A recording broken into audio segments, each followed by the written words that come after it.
আসসালামু আলাইকুম। সবার আগে বাছাই করা 10টি আন্তর্জাতিক খবর জানিয়ে দেব। প্রথমেই থাকছে শিরোনাম। তবে তার আগে অনুরোধ থাকবে ভিডিওটিতে একটি লাইক দিবেন।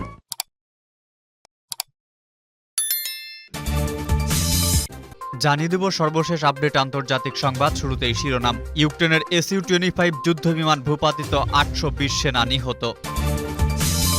তুরস্ক থেকে রাশিয়াকে যে হুঁশিয়ারি দিলেন জেলেনস্কি।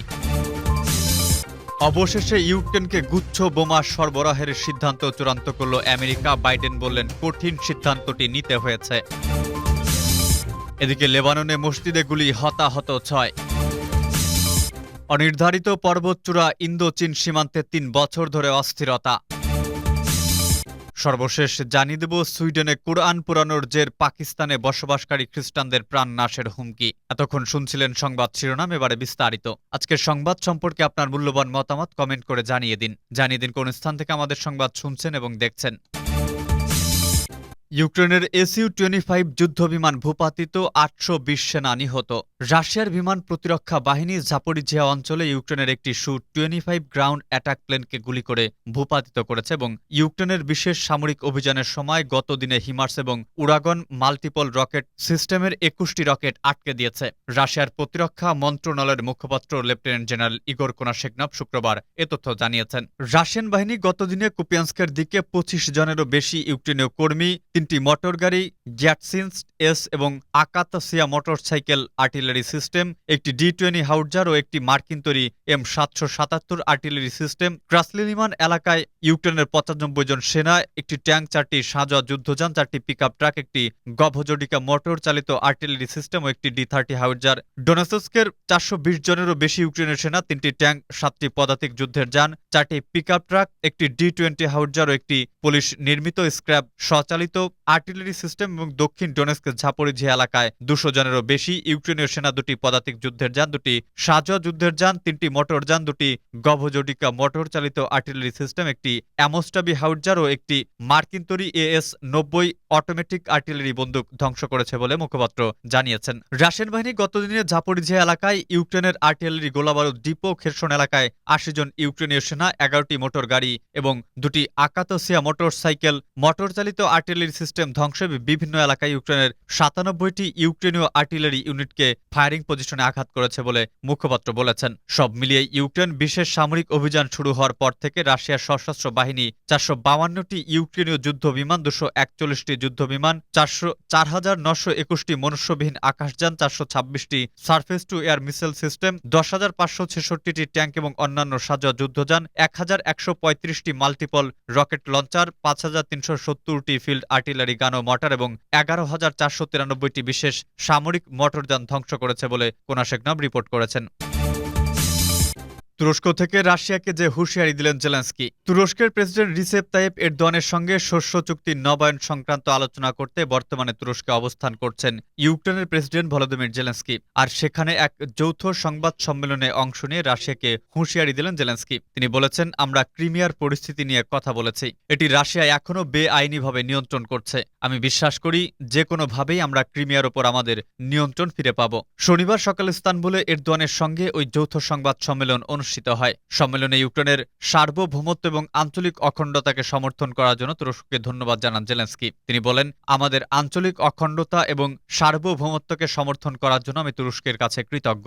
এদিকে ইউক্রেনে তুরস্কের দুই প্রেসিডেন্টের সম্মেলন নিবিড় পর্যবেক্ষণে রয়েছে রাশিয়া। শুক্রবার এক সংবাদ সম্মেলনে ক্রেমলিনের মুখপাত্র দিমিত্রি পেসকভ বলেন, তুরস্কের প্রেসিডেন্ট ও ইউক্রেনের প্রেসিডেন্টের বৈঠক আমাদের নিবিড় পর্যবেক্ষণের মধ্যে থাকবে। তাদের আলোচনা থেকে কি ফলাফল বের হয় তা জানতে আমরা সত্যি আগ্রহী। তুরস্কের প্রশংসা করে পেসকভ আরো বলেন, তুরস্কের সঙ্গে দীর্ঘদিন ধরে আমাদের একটি গঠনমূলক দ্বিপাক্ষিক সম্পর্ক রয়েছে। ইউক্রেনের রুশ বাহিনী বিশেষ সামরিক অভিযান শুরুর পর তুরস্ক একাধিকবার মস্কো কিয়েভের মধ্যে মধ্যস্থতার ভূমিকা নিয়েছে। তাই আলোচনার ফলাফল জানা আমাদের জন্য প্রয়োজন। প্রসঙ্গত, কৃষ্ণ সাগরের উত্তর উপকূলে অবস্থিত ক্রিমিয়া উপদ্বীপ ইউক্রেনের একটি স্বায়ত্তশাসিত প্রজাতন্ত্র। ইউক্রেনের মস্কোপন্থী প্রেসিডেন্ট ভিক্টর ইয়ানুকোভিচ 2014 সালের ফেব্রুয়ারিতে ইউরোপীয় ইউনিয়নপন্থী প্রতিবাদ বিক্ষোভের জেরে পদত্যাগে বাধ্য হন। এর কিছুদিন পরেই ক্রিমিয়ার বিভিন্ন সরকারি দপ্তর দখল করে নেয় রুশপন্থী বন্দুকধারীরা।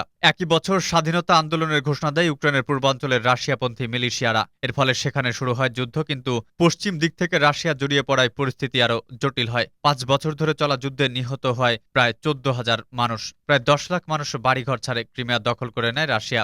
দ্বিতীয় বিশ্বযুদ্ধের পর এটি ইউরোপের সবচেয়ে বড় ভূমি দখল হিসেবে বিবেচনা করা হয়। অবশেষে ইউক্রেনকে গুচ্ছ বোমা সরবরাহের সিদ্ধান্ত চূড়ান্ত করল আমেরিকা। বাইডেন বললেন, কঠিন সিদ্ধান্তটি নিতে হয়েছে।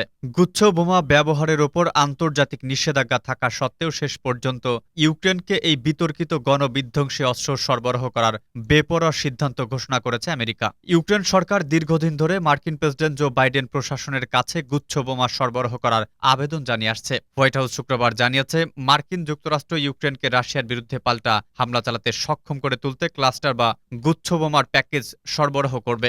মার্কিন প্রেসিডেন্ট জো বাইডেন বলেছেন, এই অস্ত্র সরবরাহ করার সিদ্ধান্ত অত্যন্ত কঠিন হলেও ইউক্রেনের সেনাবাহিনী অস্ত্রশূন্য হয়ে পড়েছে বলে সিদ্ধান্তটি নিতে হয়েছে। বাইডেন দাবি করেন, ইউক্রেনকে এই অস্ত্র সরবরাহ করলে তারা রুশ বাহিনীকে প্রতিহত করতে পারবে না, তা না হলে পারবে না। কাজেই আমার মনে হয় তাদের এই অস্ত্র প্রয়োজন। মার্কিন প্রতিরক্ষা দপ্তর পেন্টাগন এক বিবৃতিতে জানিয়েছে, শুক্রবার ইউক্রেনকে গুচ্ছ বোমার প্যাকেজ সরবরাহ করার সিদ্ধান্ত চূড়ান্ত হয়েছে। মানব সভ্যতার জন্য ঝুঁকি এবং এর ক্ষয়ক্ষতির ভয়াবহ অগ্রহণযোগ্য মাত্রা বিবেচনা করে আন্তর্জাতিক চুক্তির মাধ্যমে ক্লাস্টার বোমা নিষিদ্ধ করা হয়েছে। ক্লাস্টার বোমায় ছোট ছোট কয়েক ডজন বোমা থাকে যা বিশাল এলাকা জুড়ে বিস্ফোরিত হয়। এ ধরনের বোমায় বেশিরভাগ ক্ষেত্রে বেসামরিক লোকজন হতাহত হওয়ার ঘটনা ঘটে। তবে এই বোমা প্রধানত নিষিদ্ধ করা হয়েছিল এ কারণে যে এই বোমা নিক্ষেপ করার পর বহু বছর পর্যন্ত অবিস্ফোরিত অবস্থায় থাকতে পারে এবং তা সবসময় বেসামরিক নাগরিকদের জন্য, বিশেষ করে শিশুদের জন্য ভয়াবহ ঝুঁকির কারণ। ২০১০ সালে একটি আন্তর্জাতিক কনভেনশনের মাধ্যমে ক্লাস্টার বোমার উৎপাদন, পরিবহন, মজুদ ও ব্যবহার নিষিদ্ধ করা হয়। আমেরিকা, রাশিয়া এবং ইউক্রেন ছাড়া বিশ্বের ১০০-র বেশি দেশ এই চুক্তিতে সই করেছে।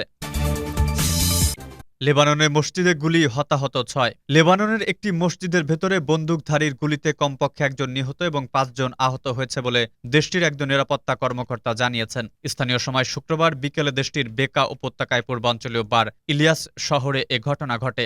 সন্দেহভাজন বন্দুকধারী বর্তমানে নিরাপত্তা বাহিনীর হেফাজতে রয়েছে। গুলি চালানোর কারণ তাৎক্ষণিকভাবে পরিষ্কার হয়নি। তবে একটি নিরাপত্তা সূত্র জানিয়েছে, প্রাথমিক তথ্য ইঙ্গিত করে ব্যক্তিগত বিরোধের জেরে ঘটনা ঘটেছে। রাষ্ট্রীয় ন্যাশনাল নিউজ এজেন্সি বলেছে, লেবানিজ সেনাবাহিনী ও সন্দেহভাজন বন্দুকধারীদের মধ্যে পরে আরও বন্দুকযুদ্ধ হয়। এ সময় গোলাগুলিতে বন্দুকধারী আহত হয় এবং তাকে গ্রেফতার করা হয়। ঘটনার পর একাধিক অ্যাম্বুলেন্স ঘটনাস্থলে পৌঁছে। তদন্ত অব্যাহত থাকায় বর্তমানে সেনাবাহিনী জায়গাটি ঘিরে রেখেছে বলে জানা গেছে। নাম প্রকাশ না করার শর্তে একজন নিরাপত্তা কর্মকর্তা বলেন, নিহত ব্যক্তি ও আহত ৫ জন সবাই সিরিয়ার নাগরিক। শহরটি অনেক সিরীয় শরণার্থীর আবাসস্থল, যারা তাদের দেশের ১২ বছরের সংঘাত থেকে পালিয়ে এসেছিল।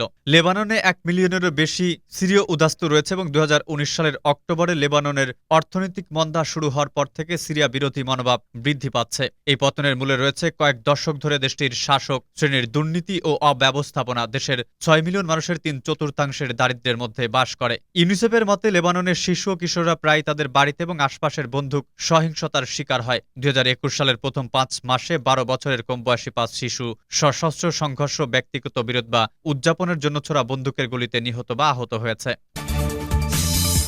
অনির্ধারিত পর্বতচূড়া ইন্দো চীন সীমান্তে ৩ বছর ধরে অস্থিরতা। চীন ও ভারতের যে সীমান্ত সমস্যার ফলে ২০২০ সালে ভয়াবহ সংঘর্ষ হয়েছিল, তা সমাধান করার কূটনৈতিক উদ্যোগ যখন সামান্য এগিয়েছে, তখন এই দুই দেশ তাদের দাবিকে জোরালো করার জন্য সামরিক পরিকাঠামো নির্মাণ করার দিকে এগোচ্ছে। ৬ মাস ধরে ধারণ করা উপগ্রহ চিত্রে দেখা যাচ্ছে, আলগাভাবে চিহ্নিত প্রকৃত নিয়ন্ত্রণ রেখা চীনের দিকটায় তাদের উপস্থিতি ভালোভাবেই প্রতিষ্ঠিত হয়েছে। সুইডেনে কোরআন পোড়ানোর জের পাকিস্তানে বসবাসকারী খ্রিস্টানদের প্রাণ নাশের হুমকি। সুইডেনের মসজিদের বাইরে কোরআন পোড়ানো নিয়ে এবার প্রাণ নাশের হুমকির মুখে পড়লেন পাকিস্তানে বসবাসকারী খ্রিস্টানরা। নিরাপত্তা নিয়ে প্রকাশ করা হয়েছে উদ্বেগ। পাকিস্তানের নিষিদ্ধ সংগঠন লস্করি জাংভির সদস্যরা এই হুমকি দিয়েছে বলে জানা গেছে।